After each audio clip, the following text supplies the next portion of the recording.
Огляд стійки для болгарки.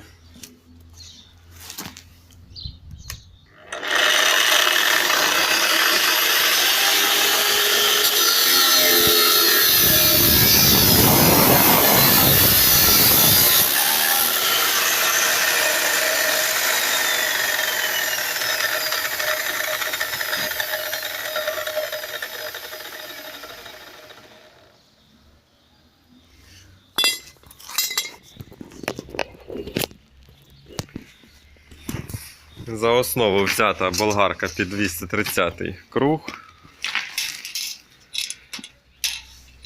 По довжині платформа 60 см, ширина 40 см. Товщина метала 4 мм.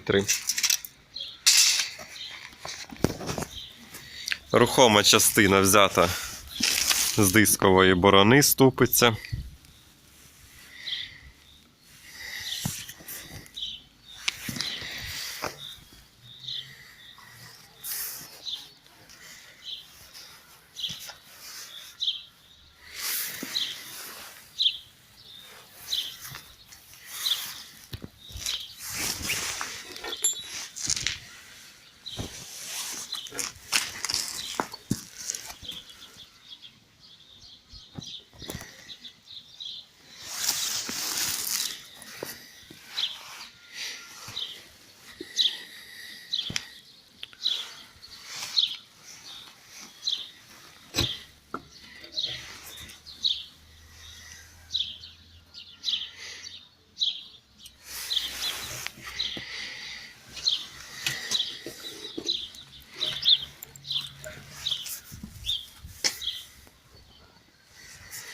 Ось така от стієчка.